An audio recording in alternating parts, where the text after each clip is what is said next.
Spoštovane gospe in gospodje, v skladu z zakonom sem danes kot predsednik Republike in vrhovni poveljnik obrambnih sil prejel poročilo o pripravljenosti Slovenske vojske za leto 2017. Predstavila sta mi ga ministrica za obrambo in načelnik generalštaba Slovenske vojske, ki je poročilo tudi pripravil. Gospe in gospodje, v preteklih 5 letih sem javnosti sporočil, da je Slovenska vojska na najnižji stopnji zmožnosti delovanja. Za delovanje v miru je bila vsa ta leta ocenjena s povprečno oceno zadostno. Za delovanje v vojni pa je bila ocenjena s povprečno oceno nezadostno. Poročilo ponovno, tako kot v preteklih letih, ocenjuje pripravljenost Slovenske vojske za delovanje v vojni za nezadostno. V letošnjem poročilu pa je pripravljenost Slovenske vojske za delovanje v miru v letu 2017 ocenjena s povprečno oceno dobro, torej za oceno višje kot lani. Letošnje poročilo je torej za odtenek boljše, vendar morajo biti občutki glede tega previdni. Gospe in gospodje, dejavniki, ki so vplivali na izboljšanje te ocene, torej za delovanje v miru, so povečana popolnitev z vojaško opremo, strelivom, izboljšano usposabljanje, povečan obseg vojaških vaj in pozitiven trend na področju vzdrževanja oziroma razpoložljivosti vojaške tehnike. Delno je seveda to tudi rezultat povečanega finančnega vlaganja v Slovensko vojsko. Letos v predstavitvi poročila osredotočam pozornost na 2 večja problema Slovenske vojske. Prvič, velik problem predstavlja popolnjenost enot s kadri ter ključnimi sistemi oborožitve in tehniko. S tem je povezan zastoj pri doseganju zahtevanih zmogljivosti ter sposobnost dolgotrajnejšega delovanja Slovenske vojske. In drugič, velik problem je status in položaj slovenskega vojaka. Nujno je, da se vojaški poklic ponovno ovrednoti, tako glede statusa, kot tudi glede plačila. Moramo zagotoviti, da bo vojaški poklic konkurenčen in cenjen poklic v naši državi. Še vedno je najpomembnejši, vendar ne edini, ostaja pa najpomembnejši razlog za stanje pripravljenosti relativno nizek proračunski izdatek za Slovensko vojsko. Trend padanja, ki smo mu bili priča vse od leta 2010 do leta 2016, se je sicer zaustavil. V letu 2017 se je obrnil v pozitivno smer. Kot je razvidno iz pripravljenih načrtov, naj bi se pozitiven trend s postopnim višanjem finančnih sredstev nadaljeval. Ocenjujem, tudi na podlagi pripravljenega poročila, da kljub popravi trenda proračunskih izdatkov, njegova dinamika in obseg ne bi zadoščala za bistveno izboljšanje pripravljenosti Slovenske vojske v prihodnje. Človeški faktor, vojak, počastnik, častnik, vojaški uslužbenec je spodbuden steber bojnega karakterja Slovenske vojske.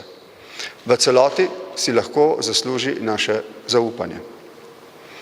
Ne glede na nizko oceno pripravljenosti, se Slovenija lahko zanese na profesionalnost in predanost vojakov in častnikov Slovenske vojske.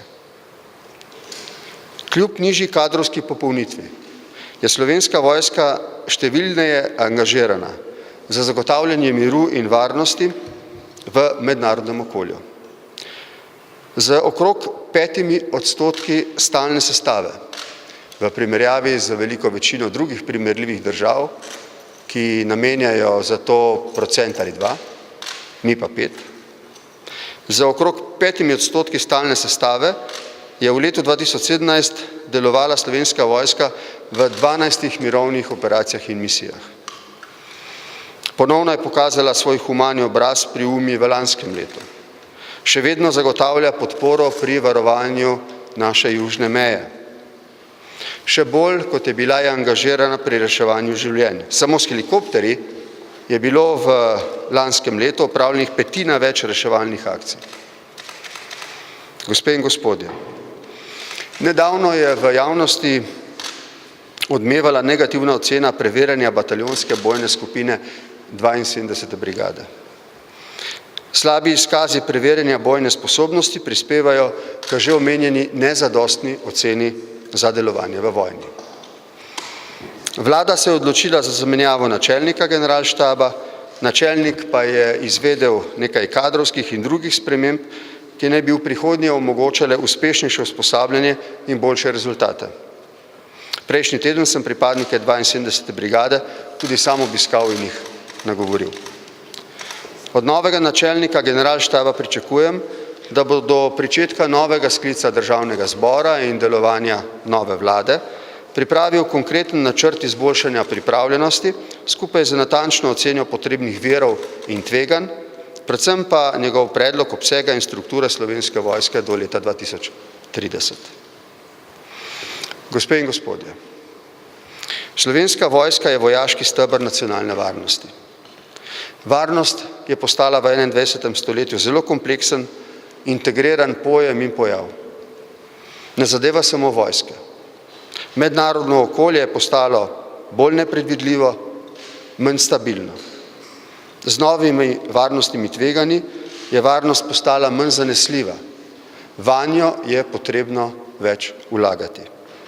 In to ne samo v vojsko. Potreben je skupen pristop ob hkratni posodobitvi vojske, policije, obeh obveščevalnih služb in civilne zaščite, s posebnim poudarkom na kibernetski varnosti.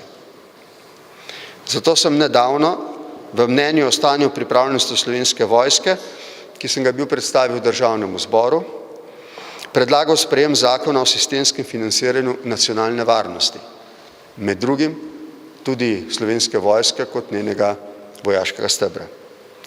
Za zakonom bi zagotovili pravno podlago za premišljeno posodobitev vseh inštitucij sistema nacionalne varnosti ob stabilnem zagotavljanju potrebnih finančnih virov. V bistvu gre za predlog za varnostni evro.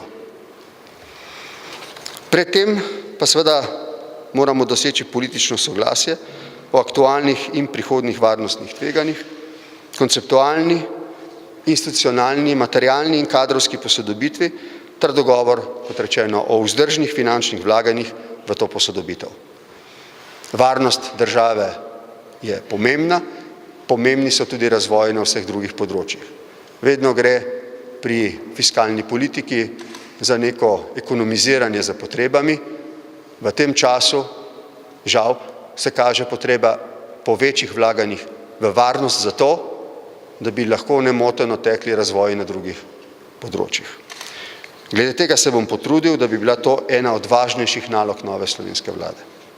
Spoštovane gospe in gospodje, zdaj pa prosim najprej ministrico za obrambo in potem načelnika generalštaba, da podrobneje predstavita stanje v Slovenski vojski, kot sta mi ga bila predstavila pred tem. Prosim, najprej ministrica.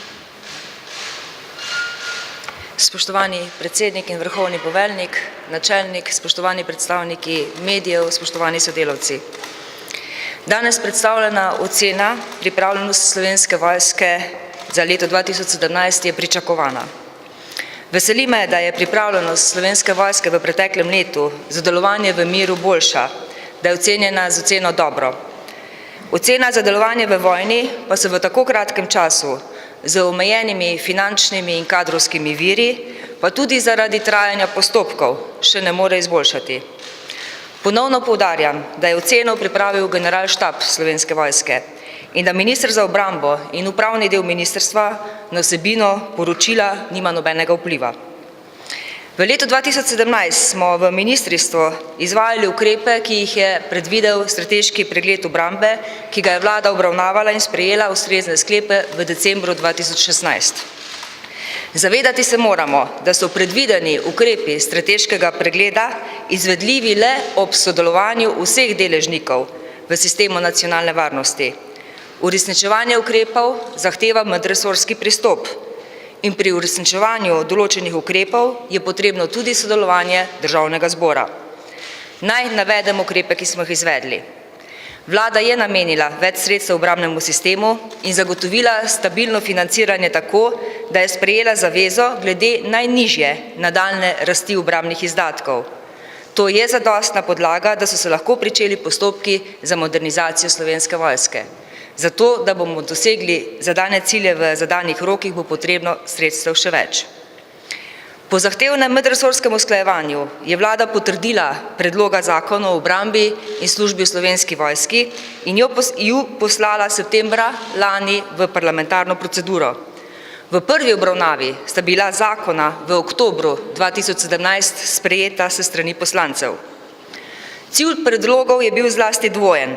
Prvič, omogočiti pravne podlage za nadaljnji razvoj Slovenske vojske in obrambnega sistema in drugič, izboljšati položaj vojaka oziroma zaposlenega za določen čas v vojski, saj je tudi iz poročila o pripravljenosti Slovenske vojske razvidno, da najbolj v Slovenski vojski primanjkuje vojakov in da iz tega izhaja tudi neustrezna struktura.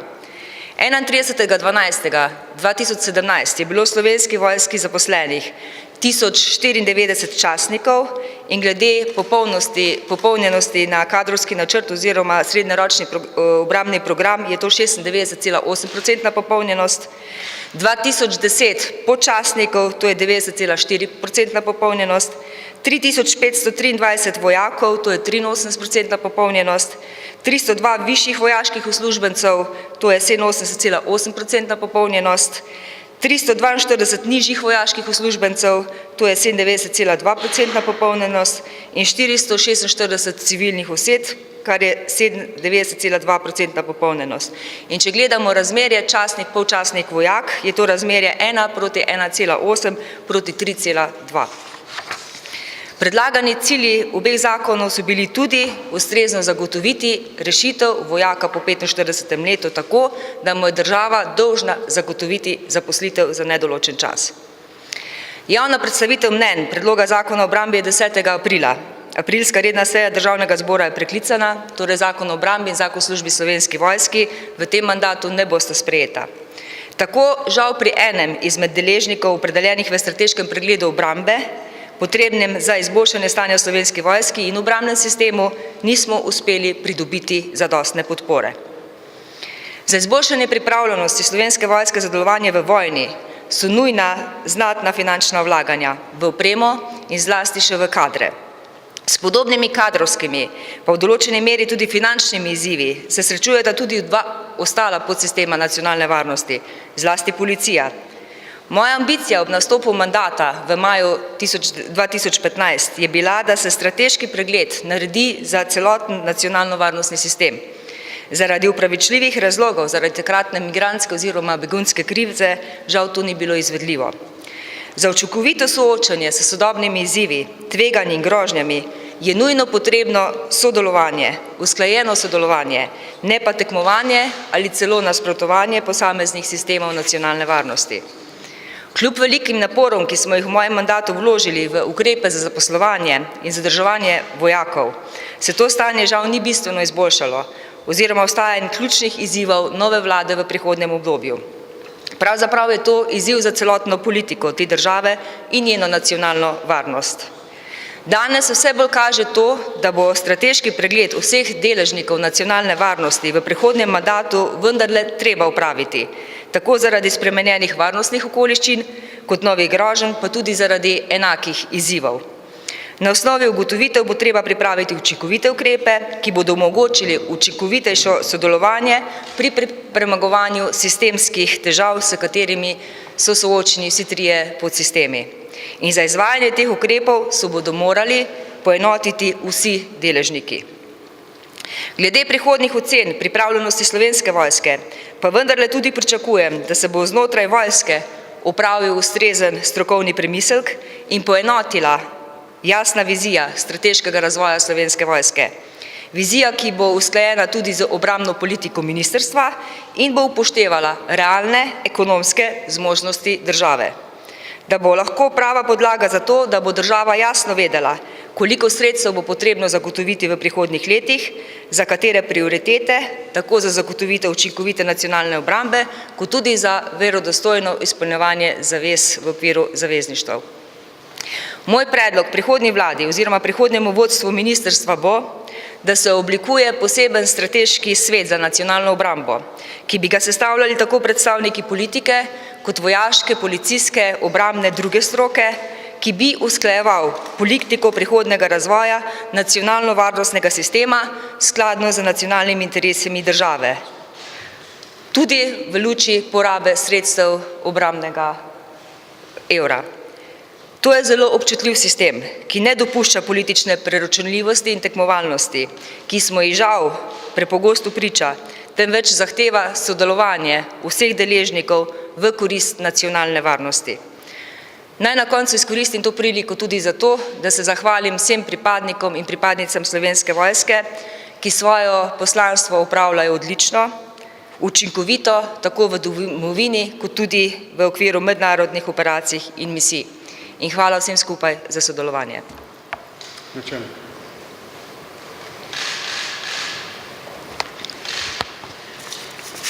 Spoštovani vrhovni poveljnik, ministrica za obrambo, spoštovani predstavniki medijev, ocenjevanje enot in poveljstev Slovenske vojske za leto 2017 smo izvedli po predpisani metodologiji, enaki kot v preteklih letih in po enakih standardih. Pripadnice in pripadniki Slovenske vojske smo dobro usposobljeni in pripravljeni ter organizirani za izvajanje nalog v miru z razpoložljivimi viri. V letu 2017 smo izvedli vse dodeljene naloge doma, na mednarodnih vojaških predstavništvih in mednarodnih operacijah in misijah, kjer smo primerljivi po usposobljenosti z našimi zavezniki. V letu 2017 se je zaustavilo padanje proračuna za Slovensko vojsko, kar je sicer pozitivno vplivalo na kredibilnost Slovenske vojske v mednarodnem okolju in ni pa bistveno prispevalo k dvigu pripravljenosti Slovenske vojske za izvajanje nalog v vojni. Povečanje vojaškega proračuna je bilo namenjeno poplačilu stroškov sodelovanja pri reševanju migrantskih razmer in poplačilu zapadlih mednarodnih obveznosti ter odpravi nekaterih določb zakona o uravnoteženju javnih financ.